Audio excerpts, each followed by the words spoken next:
Welcome, everyone. Thank you for joining Continuous Learning with Bioguard. It is my honor to introduce our webinar speaker, Dr. Anastasia Hanny Irawan. Dr. Anastasia holds a DVN and a master's degree in vaccinology and immunotherapy from Universitas Erlangga, Indonesia, with expertise in microbiology and parasitology. She also has experience in small animal practice and completed a research internship at National Zhongxin University, Taiwan. Currently, she serves as a technical specialist at Bioguard Corporation, Taiwan. Canine distemper is a highly contagious and challenging viral disease in dogs. It affects the respiratory, gastrointestinal, and nerve systems, leading to symptoms such as fever, nasal discharge, coughing, diarrhea, seizures, and paralysis. In today's webinar, Dr. Anastasia will delve into the pathophysiology of canine distemper, explore diagnostic tools and treatment strategies, and discuss practical approaches to controlling outbreaks of the disease. Without further ado, please join me in welcoming Dr. Anastasia. Thank you, Dr. Robert, for the warm introduction. So I'm going to share my screen.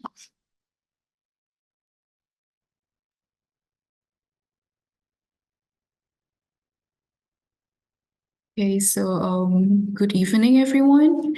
Thank you for joining our webinar.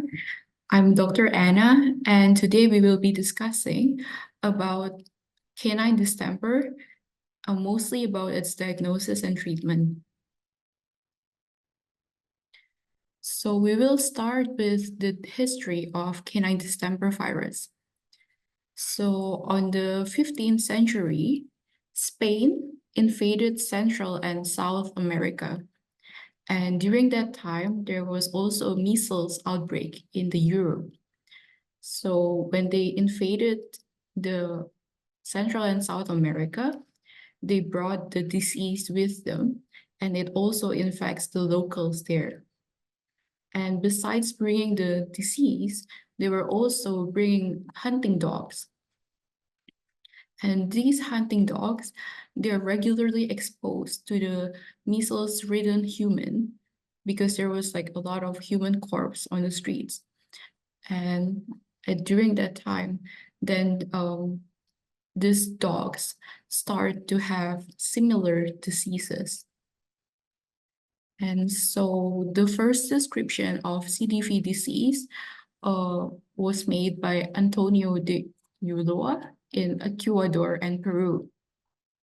And after that, he described it as encephalitis that produced neurological signs, but without the aggression reported in dogs with rabies, and also with the absence of transmission through bites. And after that, on 1760s, there were recorded outbreaks in Europe and especially Spain because they brought the dogs back, and also on North America. And after that, on 1905, a French veterinarian named Henry Joseph Carré, he determined that the disease was actually caused by a virus. And the virus was found in the serous nasal discharge of dogs that were affected with this disease. And after that, on 1923, the first vaccine was found by Vittorio Puntoni. And on the 1950s, then they developed a commercial vaccine.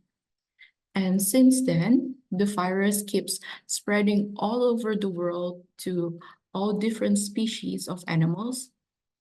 Especially lately, it also you can see here in 2022, 2023, it also affect like red panda from China and civet from Vietnam. So the etiology of CDV is canine distemper. It's also known as heart pad disease.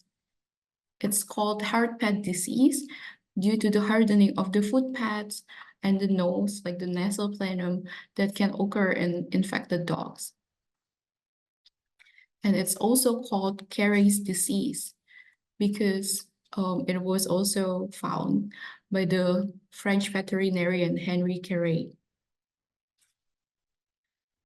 This virus came from the family Paramyxophilidae, the genus Morbillivirus, and the species is Morbillivirus canis. It has an envelope and it's a single-stranded RNA virus. So CDV is very closely related to the viruses that's causing measles in humans and rinderpest in ungulates. So ungulates is a hoof mammal, mammals that have hoof, like cows, deers, or water buffaloes. And a little fun fact is that during the ancient times when they don't know how to treat this CDV virus, the recommended treatment during that time for the dogs that have CDV was injection with their owner's blood, the owner's blood that have an antibody to the measles virus. And next, we will see the CDV viral structure. So when you see this structure, you might think, oh, it looks very similar to the coronavirus structure. It have this corona, so it means a crown here, because they're actually from the same family, which is Paramyxophilidae.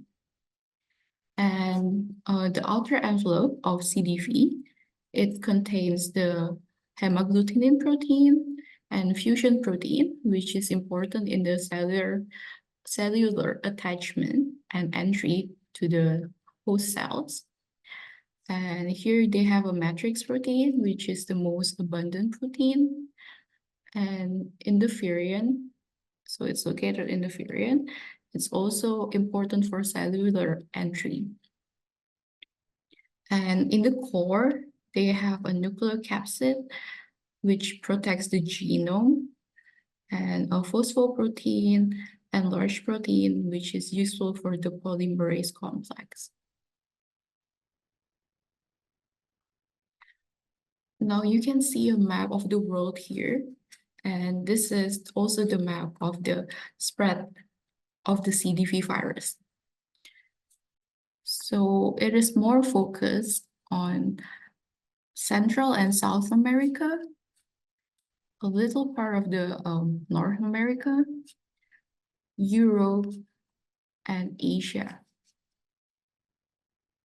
And the most important thing about canine distemper virus is that in countries with a strong vaccination program, this virus is almost non-existent.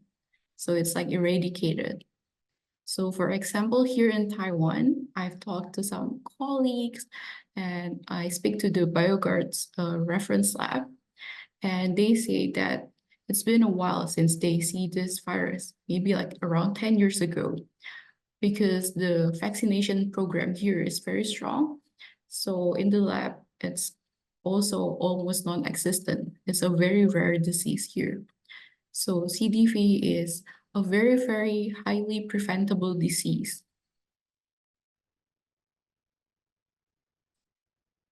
So contrary to the popular beliefs that CDV can only infect dogs, it actually can infect a whole range of animals, even dolphins. So here we can see that it can affect the Mustelidae, so ferret, minks, skunks, and you might wonder, oh, what is wolverine here? I was also surprised when I look at this from the journal. thought, oh, Wolverine, it's Hugh Jackman. And turns out Wolverine is this animal in Northern America. So it looks kind of like a bear. And there's also another animal called martens. It's the one here. And it can also infect prosionidae, such as raccoons. And this animal right here is called a quatimundi. Viveridae, such as binturong. So binturong, this animal right here looks like a very cute bear. It's actually from my home country, Indonesia. And it can also affect red pandas, bears, elephants, primates. So in Japan, they infect the Japanese monkeys. And it can also infect the big cats, such as lions, tigers, leopards, cheetahs, and even pinnipedias. So pinnipedias are like the seals, walrus, and sea lion family.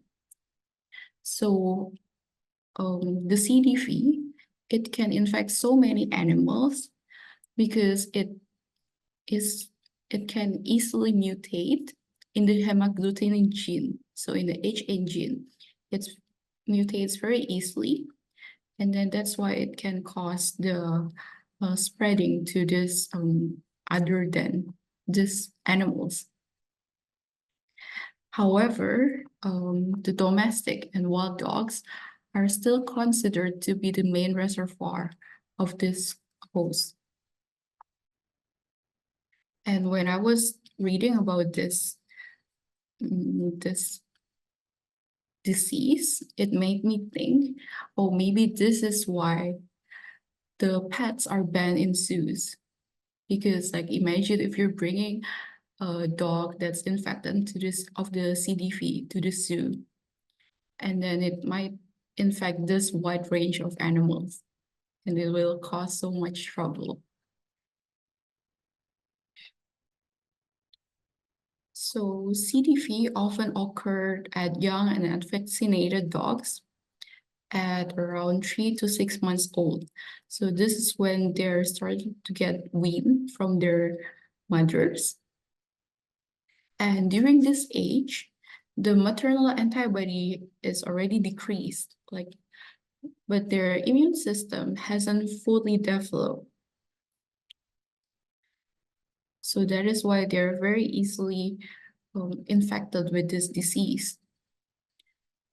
And this disease doesn't occur that much in mature dogs because their immune system have already developed. So you can also see this disease. Usually it happens when in puppy mills or in kennels, they want to sell the puppies. It's usually around this age, 3 to 6 months. And they will send the puppies. They will transport them using like either cars, trains. And the transport stress makes their immune system lower and more susceptible to this disease. The second one, there is no significant difference in male and female dogs. So both genders can easily affected by this disease. However, there is a significant difference between the dolichocephalic dogs. So the dolichocephalic dogs are the dogs that have this long headed, such as like greyhounds, and mesocephalic dogs. So this is normal dogs. And brachiocephalic breeds, so like boxers, Shih Tzus, the one that have a short nose. So dolichocephalic are the most susceptible ones.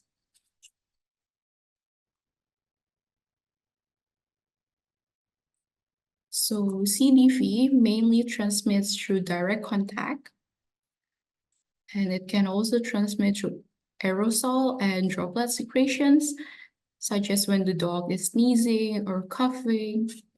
It can also be transported by transplacental, so from their mom mom to the kids, to the puppies during a pregnancy. And then it can also transmit through infected bodily fluids such as nasal and ocular secretions, feces, and urine. So feces, urine are usually more on the wild animals. And contaminated food or water when they share the water bowl, and items such as toys or kennels.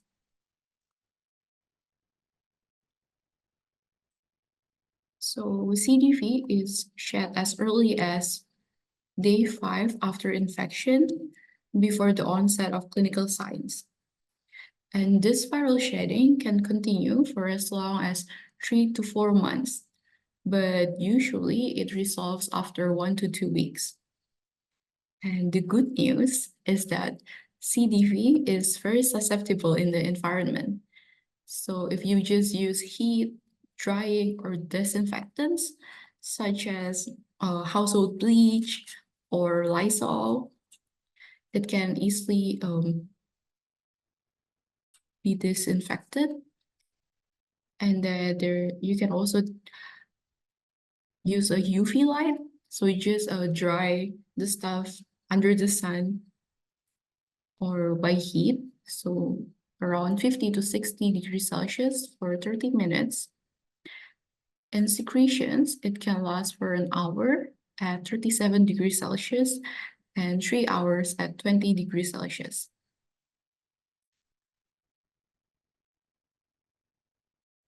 So next, we're going to talk about the CDV pathogenesis.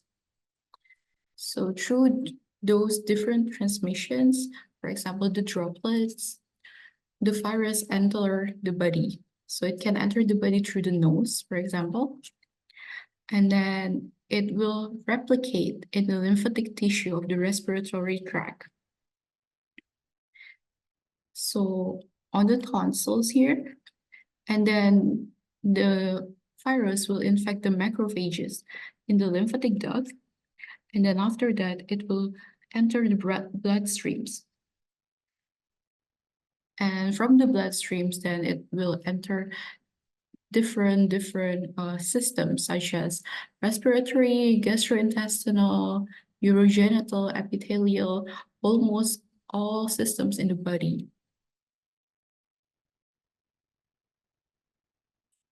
So CDV, as I said before, is a multi-system affecting disease.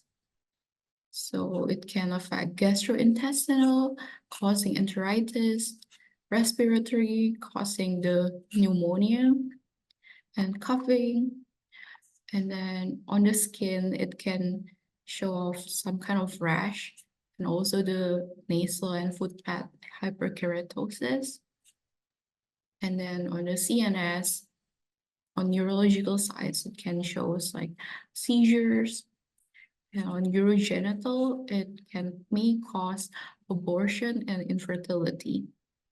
So some dogs may show just mild signs, but it can also, other dogs can also have a combination. So for example, they have, some dogs have only like mild diarrhea or mild coughing. Some dogs have a very severe CNS, like severe seizures. Some dogs have maybe a combination of both, so gastrointestinal and respiratory symptoms.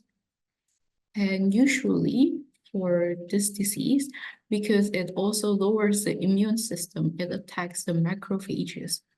So it's very easy for the dog to get a secondary bacterial infections, and usually more on the respiratory system.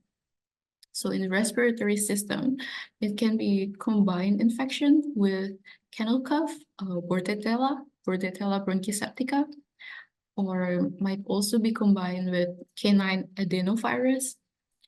And those combinations, it will make a canine infectious respiratory disease complex, or what we know as CIRDC.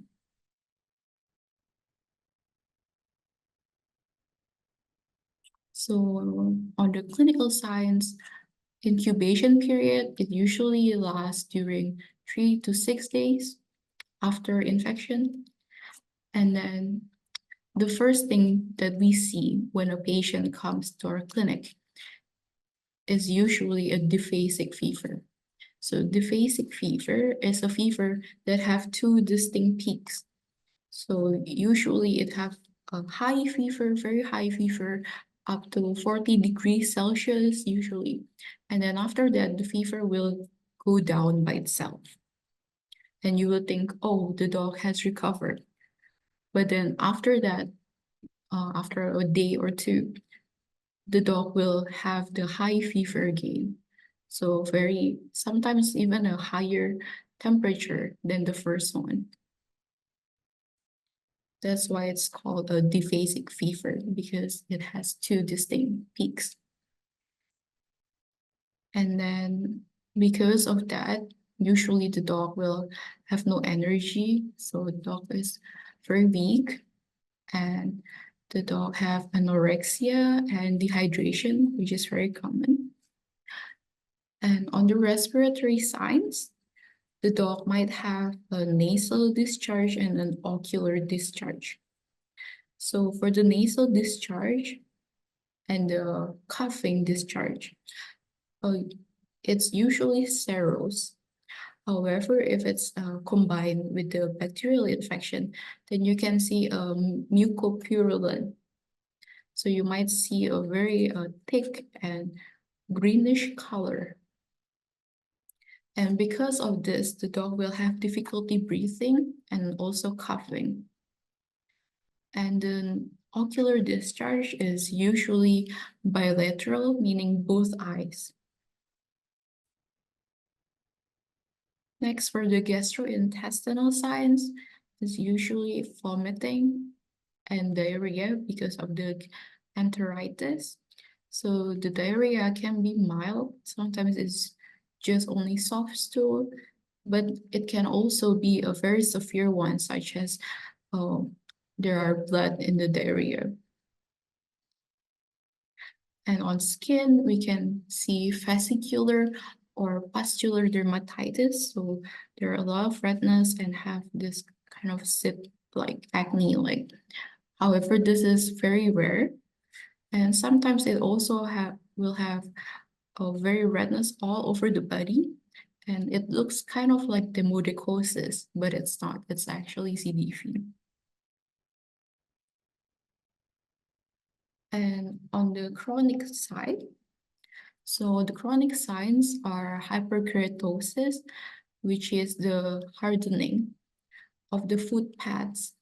So you can see here the footpads, the DGT. They have this proliferation of the keratinocytes. That's why sometimes when the dog is walking, you can hear the sound like a... Yes, that's because the paws are hard. So when it's walking on the floor, you can hear the tuk tuk tuk tuk sounds. And this is usually because the virus will enter the footpad epithelium during the viromic period. And it caused the proliferation of the basal keratinocytes. So this is one of the very, very common signs of CDV. So when you see this in a clinic, you can immediately just test for CDV. And then other signs on the CNS is that the dog sometimes will have seizures with hypersalivation, and sometimes it have the foam on their mouth and jaw movements. So these are called chewing gum fits or distemper myoclonus, because on this stage, on this side, it looks like the dog is keep chewing. The dog keeps chewing, and then he cannot stop it. It's actually some kind of seizure. and that the dog might also have a sensitivity to light, pain, or touch. And sometimes when it affects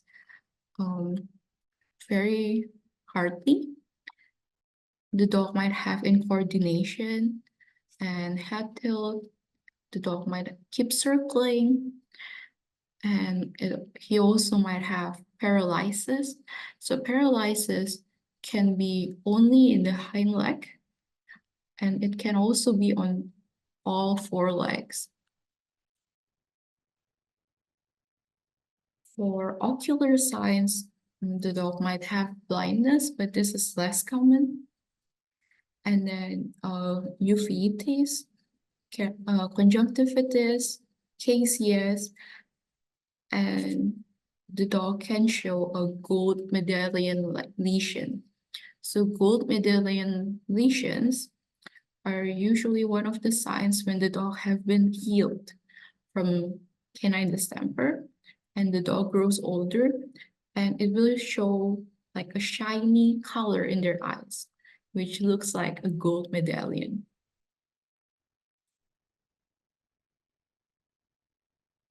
So on neonates or puppies, the puppies can have enamel hypoplasia, or we call it distemper teeth. This is because on the teeth that is not completely formed yet, the virus is killing the enamel producing cells, or we call it ameloblasts.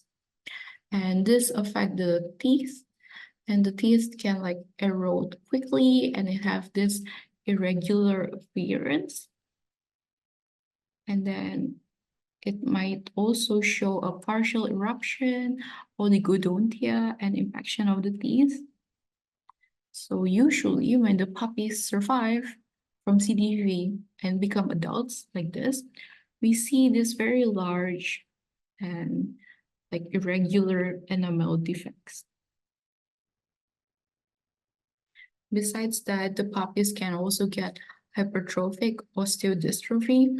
So this is mostly on large breeds. And on this one, what happened is that on the metaphysis, so the bones that is near the joint, it have a ossification failure. So there is an inflammation, and the blood flow to the metaphysis is restricted.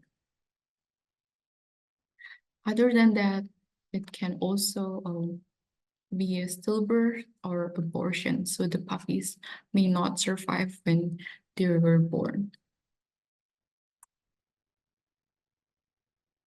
So these are some histopathological findings. On this journal, they were showing the changes on puppies with CDV. So here we can see the black color here. So these are actually intranuclear inclusion bodies in the lungs. So on the alveolar epithelial cells. And here is another picture of the alveolar septa. So you can see there is this pink watery eosinophilic fluid. So this dog have pneumonia, and the water, like this fluid, goes out of the alveolar septa. So this is causing the dog to have troubles breathing. So the differential diagnosis of CDV, it really depends on what symptoms the dog is emitting. So for example, if the dog is having the respiratory symptoms, the differential diagnosis might be kennel cough. So usually sometimes vet will suspect kennel cough first. And then when the disease progress into a systematic disease, then they will check for CDV. And then there's also canine parvovirus.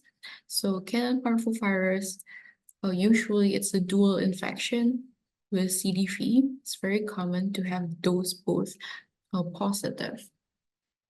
And then canine coronavirus, if the dog is having the vomiting and diarrhea. And bacterial infections also common, such as like the kennel cough. And then parasite infections like toxoplasma because of the neurological symptoms. Trauma can also cause neurological symptoms, and also injection of toxins. So to diagnose CDV, there are a lot of things that we need to check. So first of all, we need to check the history of the dog. Like, does the dog have other dogs in the household? Does other dogs have contact with this dog? And we need to see if the dog has a history of traveling to CDV infected areas. So we really need to check the history.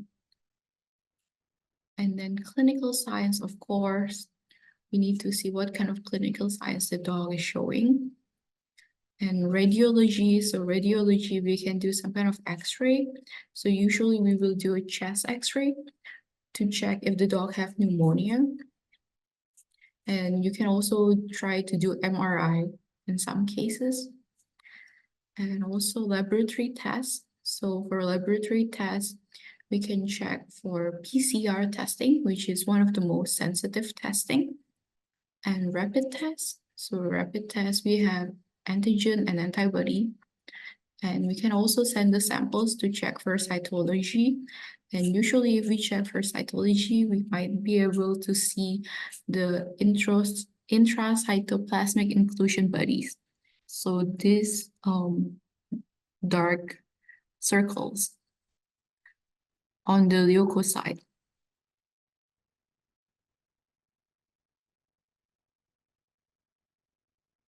So for rapid tests on CDV, there are two types, the antigen and antibody.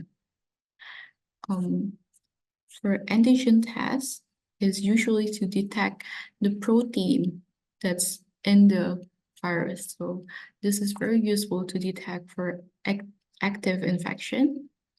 And for a CDV antibody test, it will detect the antibody. So for this one, it's useful to check, like for example, before vaccination, to check if the dog still have maternal antibody, or after vaccination to check if the antibody has formed. And the thing about CDV antibody test is that it cannot differentiate between current infections or maternal antibodies or antibodies from recent vaccinations. So you need to ask the owner about the history of the dog before doing the CDV-AB test. And for the CDV-AG test, it's a very simple test. And the sample is just the eyes, ocular, and nasal swab. So after that, you can put it in this diluent, stir it, and then let it be for 1 minute. And then take the supernatant, so take the upper layer and just drop 4 drops into the cassette and wait for 5 to 10 minutes. If there are 2 red lines, that means it's positive. And for antibody test, because we're testing antibody, so we need its blood. So you can take the blood and then use the serum or plasma and put 1 drop of serum or plasma into the cassette and drop 4 drops of the assay buffer. And you can get the result only in 5 to 10 minutes. So this is very good for screening And besides that, there's usually also a combination of all three diseases for respiratory. So CDV, CAV, and CIV. And it's also very common to get all three diseases at once.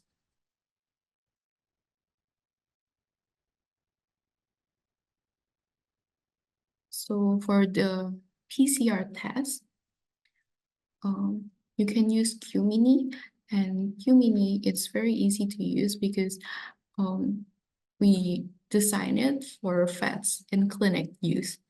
So you don't need to send your samples outside of the lab, and it can directly detect the viral RNA of the virus. And the sample, we can use eye swab, nasopharyngeal swab, and blood. You can get the result in just 90 minutes. So it's very, very easy, very, very simple to use. And there are a few kits. So there's the only Canine Distemper Virus kit, and there are also combination kits. So canine respiratory panel, if you want to check it together with the other viruses at once. And there's also a mink distemper virus. So if you have a mink that's emitting distemper signs, you can use this mink distemper virus. It's a very, very special from our exotic line. Next is the diagnostics interpretations. So every laboratory test, every test, it will have its limitations. So for example, here on CDV-AG test, it might show false positive if the dog had recent vaccination with live vaccines. So it's recommended to do this testing maybe after 3 to 4 weeks after the vaccinations. And then it might also show false negative if the dog is still on the early stage of infection and there is only a little virus, only a low viral load on the sample. And on CDV-AB test, it might show false positive if the dog still have maternal antibody, if the dog have vaccination, and past infection. So once again, the AB test cannot differentiate these three. And false negative, it might show on immunosuppressed dogs or dogs that is undergoing a steroid drugs treatment. And for CDV PCR, usually it will show false positive within 1 to 3 weeks after vaccination. And it might show false negative when it's on the early stage of infection or late stage of infection, when the virus is no longer shed. So every disease have its limitation. So that's why you need to combine it together and also combine it with the history and symptoms of the dog.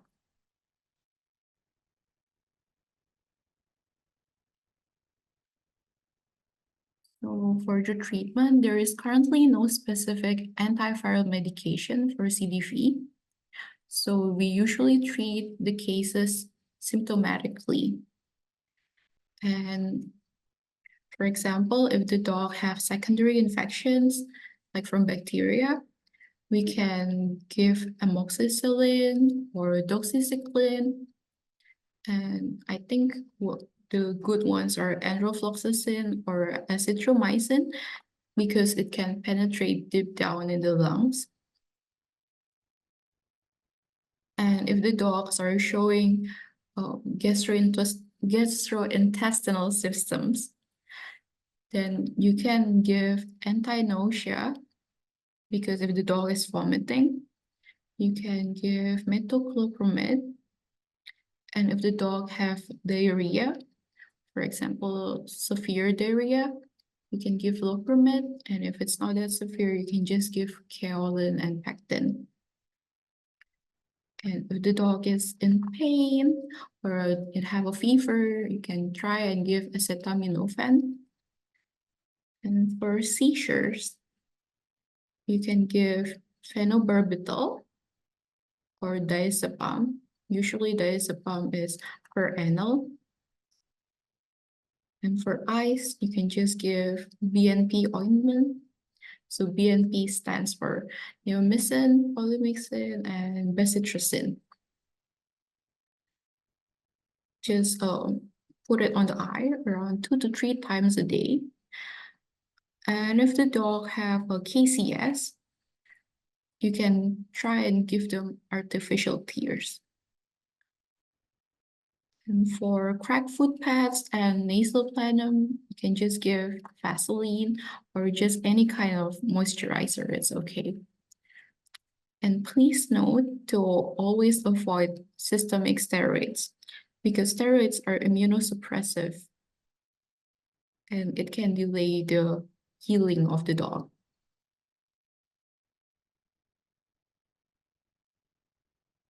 For supportive treatments, if the dog is very weak and have a dehydration, cannot eat, then you can try giving them IV fluids, usually with dextrose or NA-dextrose is also okay. And palatable, easy to digest food. So usually you can just give them wet foods, or if they still are very weak to eat, you can feed them by hands, or you can also feed them with the syringe. And sometimes if the dog have a difficulty breathing, you can try and get this nebulizer for your clinic. So nebulizer is this device. It creates some kind of like steam for the dog, and it can help the dog alleviate the dog to breathe easily. So for this, you can add albuterol, sometimes we know it as salbutamol, and create the steam. And if, for example, you don't have any nebulizer, then you can just put on a hot shower in your room, and it will create steam. It will make the dog breathe easily. Just put your dog near there. Other supplementary, you can just give oxygen if the dog have really difficulty breathing. And other supplements is just like vitamin A, vitamin C is always good, echinacea or fish oil.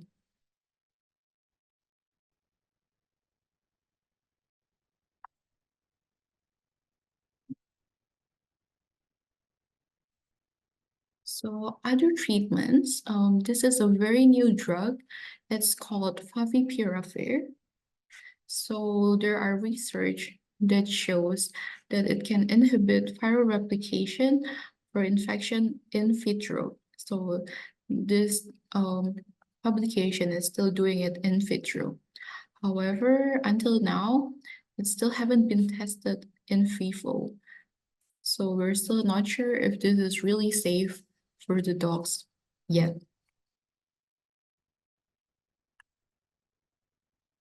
Next, we can see a case report. So this case is a 3-month-old male local dog from India. It weighs 3.6 kgs. And the history of this dog is that one of his siblings died a week before. The symptoms are anorexia, seizure, circling movement, and even vomiting for the last few days. And during physical examination, the dog have a very high temperature, around 40 degrees Celsius, a mild dehydration, increased respiratory and heart rate, and the mucous membrane is normal. And when they tested using a CDV antigen rapid test kit, it shows up positive. On CBC, it shows a low level of hemoglobin and PCV, and increased level of lymphocytes. And on biochemical tests, it shows AST, ALT, and creatinine level normal. So in this case, the vet just give supportive and symptomatic drugs. So for supportive, he give vitamin A and E, because vitamin A and E, it helps to preserve the myelin from initial damage from the free radicals. And then for antibiotic, amoxicillin, he gave this to combat the secondary bacterial infection. And antihistamine, he gave pheniramin maleate. So this is just to minimize the side effects of the antibiotic. Meloxicam to reduce the fever and pain. And he also gave a supplement of amino acid, a glucose to help for the fluid deficiency because the dog had dehydration.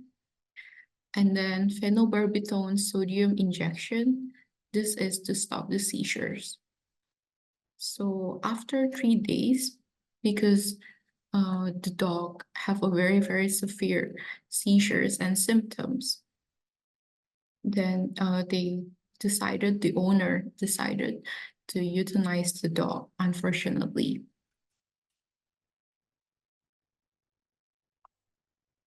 So the prognosis of CDV is the case fatality is 30 to 80% in susceptible animals.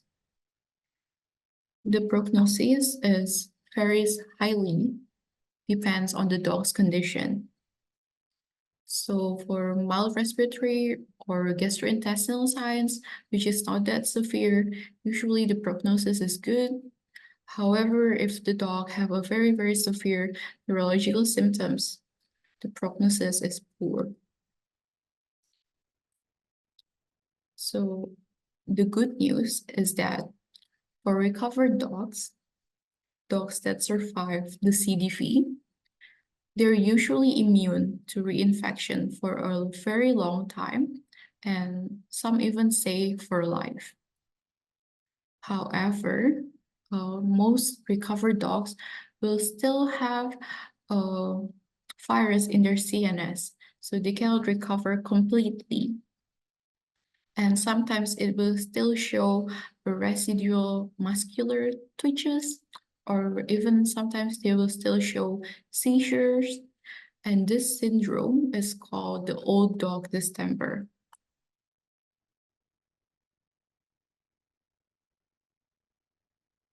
So for prevention and control, mostly when adopting new dogs, don't forget to bring them to the vet for a general health checkup. So don't put them directly together with your old dogs. We will suggest you to quarantine new dogs that you're not sure about their health. And also do vaccination, of course. Vaccination is the most important thing to prevent this disease. And then to avoid contact with infected dogs. So here in your clinics, we strongly suggest you to separate the infectious and non-infectious ward. So usually they will have separate doctors, separate paramedics, and separate items, separate kennels, and don't exchange them because it might infect the non-infectious disease dogs. And then the next one is to limit exposure to wildlife.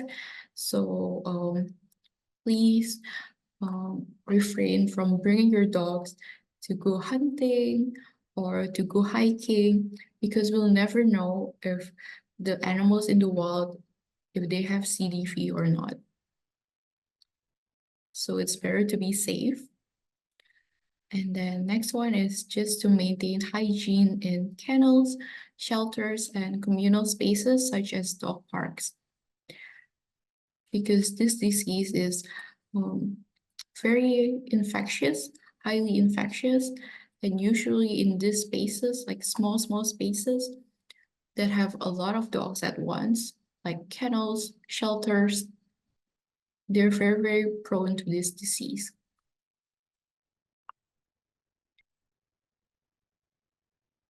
Okay, so the most important thing is to vaccinate the dog. Usually for CDV, the vaccine is a modified live vaccine. So for puppies, usually the recommendation from American Animal Hospital Association is to start when the puppies are 6 to 8 weeks old. And you can do 3 to 4 week intervals. So for example, we're doing the 4-week intervals. So the dog will need to come back for the second vaccination when they're 12 weeks old, and then come back again for the third vaccination on 16 weeks old. And after that, you can just repeat at 1 year old and then repeat every 3 years.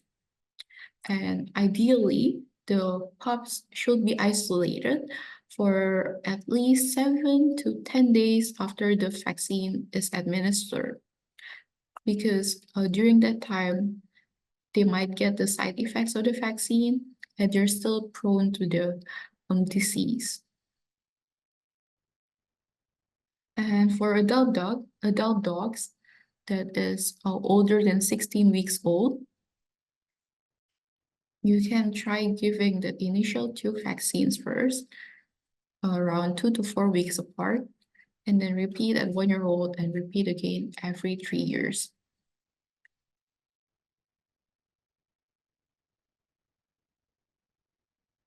So that is the end of my presentation. Thank you for your attention. And for more information about Bioguard, you can follow us on our Facebook, LinkedIn, and visit our website as well. Okay, so now I'll answer some questions that you have.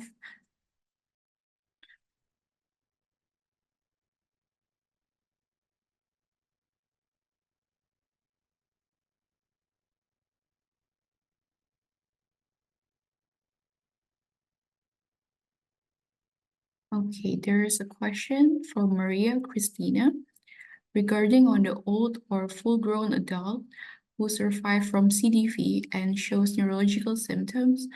Will neurobiotin or B-complex supplement give a good response? If so, any recommendations about the dosage and frequency of administration? So from my experience, usually if the dog as puppies get CDV and then they grow, they will still show the neurological symptoms. It cannot be helped because they still have, sometimes they will have an encephalitis. So if it's very severe, they might also still have the seizures, and it's really hard to help them. So what we can do is to either just give them the like this phenobarbital injections. It really helps them. And sometimes so you can still give them the phenobarbital sodium injections. And in some cases, vitamin A really helps them. So you can just give a regular dose of vitamin A. It really helps them because sometimes they will have screaming at night. So it really helps them to stop those screaming.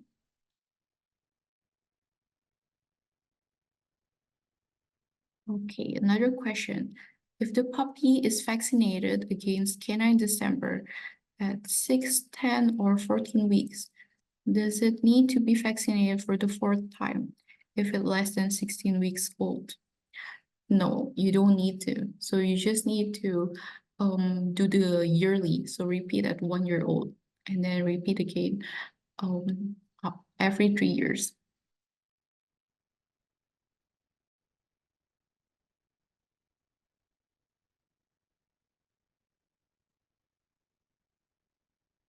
Is it still possible for a distemper survivor to be vaccinated? Yes, of course, it's still possible. And but it's not really needed because they have a very strong antibody that can be protective for their lifetime. So it's possible, but it's not needed.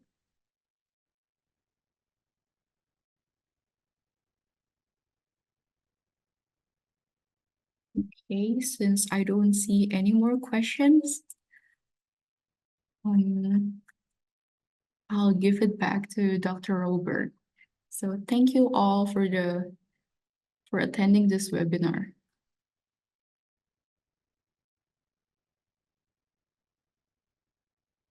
Dr. Robert?